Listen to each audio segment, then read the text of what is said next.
actually go ahead.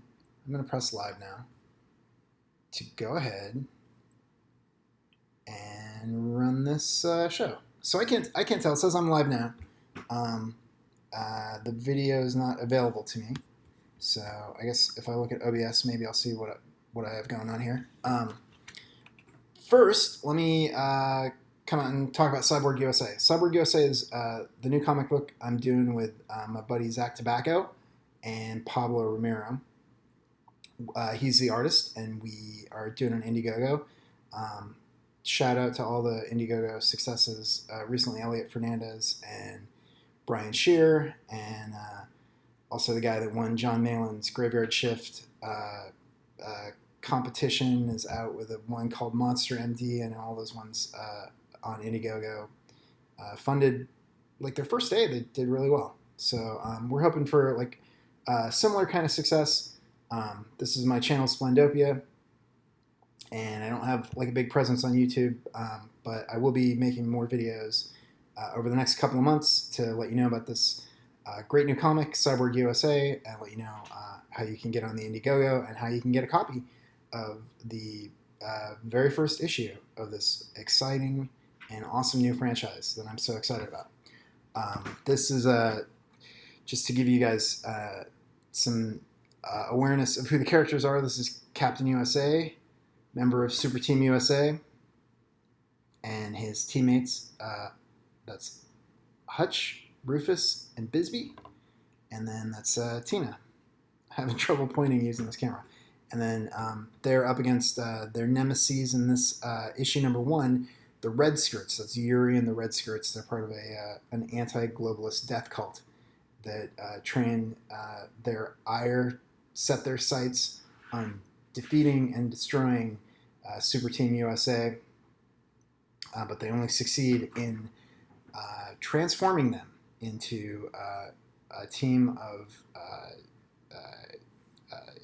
heroes and cybernetic killing machines on behalf of the United States government. So while I'm here, while I'm doing this test, I thought I would bust out. This is an FSS unboxing video. FSS means the Figure Subscription Service. There's a GI Joe Collectors Club that was sanctioned by Hasbro to create these awesome vintage cardback GI Joes several years ago. So in 2007, GI Joe had a 25th anniversary where they started releasing what are called like new sculpt GI Joes. So the old GI Joes had an O-ring that connected them. These ones have like a mid waist joint that is similar to like the Marvel Universe Hasbro figures. So they re-released these like vintage cardbacks, and those went for about like 2 years that they were producing. These are the style of the explosion back style cardbacks the GI Joe used in the 1980s that made them so popular. Like the card art to this day is like really beloved by fans. I'm a diehard GI Joe fan. That's how I became interested in like this independent crowdfunding revolution that's going on, with YouTube and Indiegogo right now. And the Hasbro allowed the GI Joe Collectors Club to operate until just last year. They just lost their license, but before they did, they released I guess you could say nine waves of 13 figures. It was really like 8 waves, and then a 9th wave they did a little bit differently. But it was a figure subscription service, so you would sign up, and you would get 12 figures, and then a 13th mystery figure. They were supposed to be delivered 2 a month. They had a little difficulty with the scheduling and with the timing, but this is the Cobra Artillery Commander, codename Worms. So this is based on a vintage figure that came out with the Maggot in 1988. So this is like a modern recreation of these. All these guys that I lined up behind you are from my personal collection. These are this back you can see a little bit better. These are all vehicle drivers of GI Joe. This guy is based on the 1988 figure, actually called Skidmark. But Skidmark, as you can imagine, uh, fans made fun of the character's name, and whether it was because of that or for trademark issues, they changed his name in this remake to Treadmark. And this guy's one of my favorite characters. This is one of the original 13 GI Joe characters. That's what they call them, the OJ13. They're the original team that came out in 1982, and this is his second version that came. He was packaged with the Vamp, which is like I can't remember what that car is called. It's like a sport. It was like a sport. Like like a sports car Jeep that they based the Vamp on, and the Tan Clutch came with the Vamp Mark II, which had like a missile launcher instead of the lasers in the back. So this guy came out as part of the 8th series. You see on the back 801. I guess he was the first figure of the 8th series. The Worms came out in the 6th set, so 610. Let's see these numbers on the back. And then Treadmark came out in the 7th series. I guess he was the first figure of the 7th series. So I thought just to make these tests a little bit more fun for me this morning while I'm trying to figure out how to make my YouTube live streams function more effectively, I would crack this guy open because I've wanted to open him since I got him.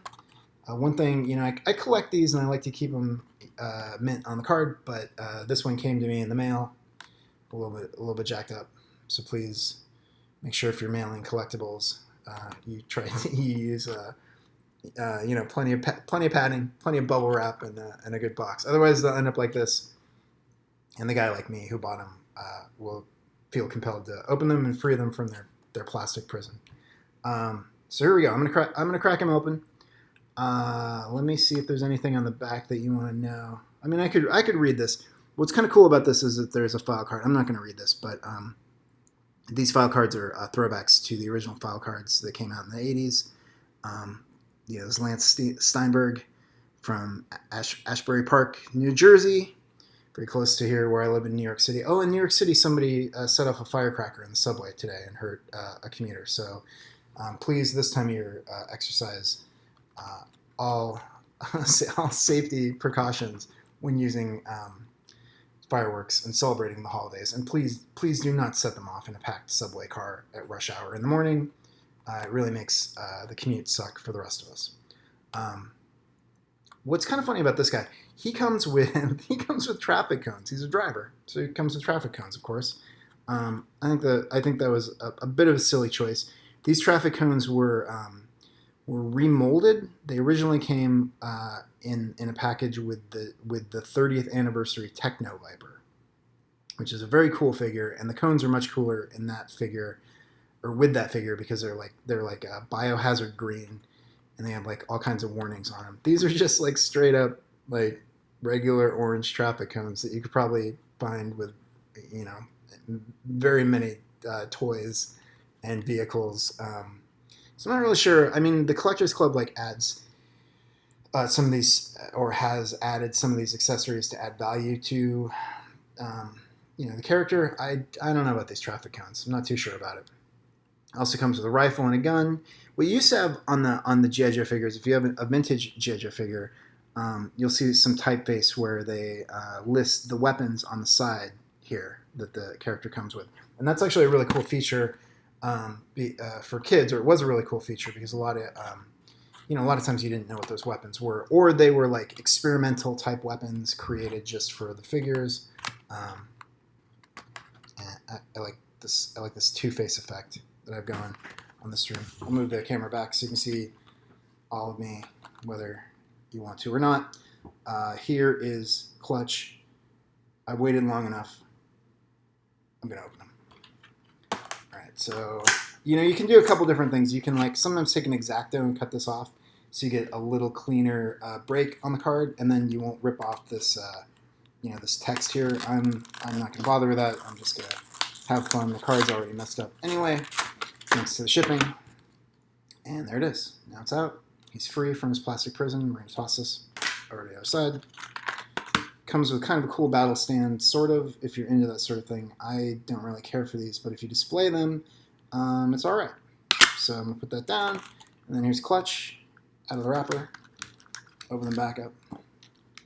And there's his cones, his trusty cones that he can use to, signal an emergency, a Cobra attack emergency. It's like cones. Rifle. The rifle's kind of weird because it's like brown. You don't really see rifles this color in the natural world. One of the reasons that they do that, I think, is so that you can, if you're identifying accessories, you can identify who they go with, because they made a bunch of these. They came out with other figures that probably usually black. This way you know that this is the one that comes with Clutch. There's also a gun, and sometimes these figures have holsters, but I don't see a holster on Clutch.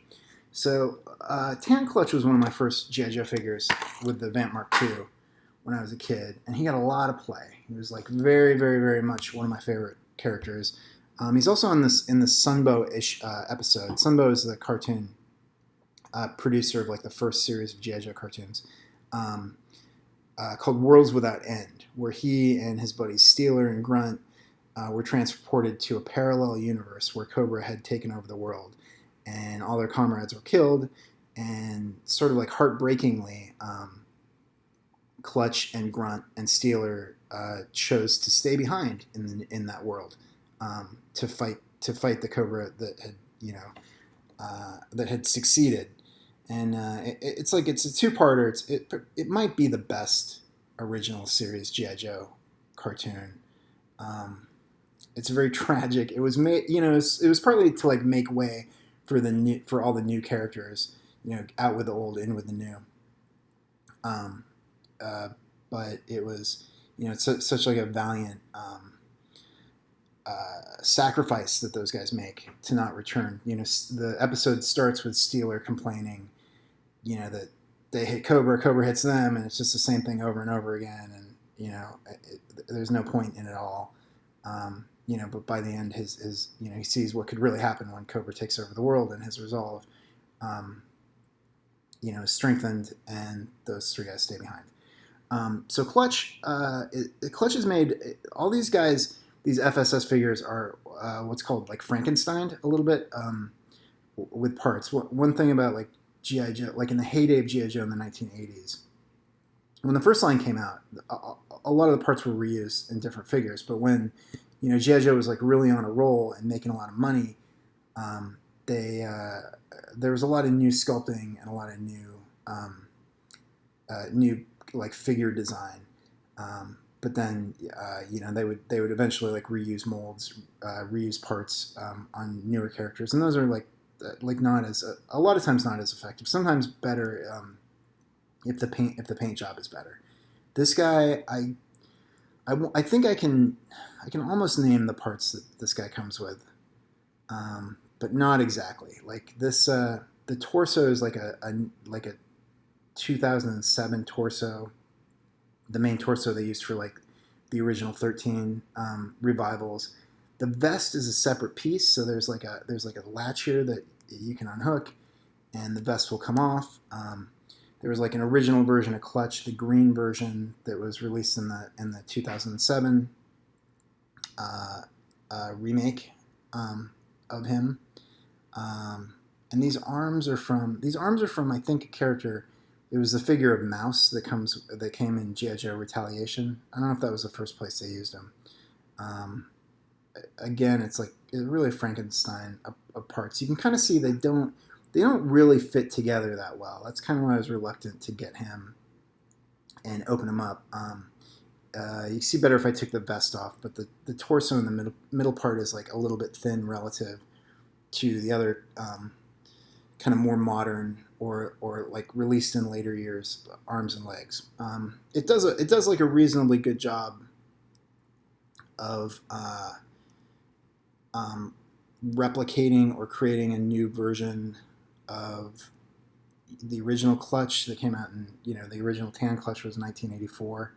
Another thing I don't like about this helmet originally came with Bazooka, the modern era Bazooka figure, and I don't really care for Clutch. I guess the chin strap is sort of like to make him kind of like a racing dude, but Clutch's like original helmet didn't have a chin strap, and I don't really love this helmet.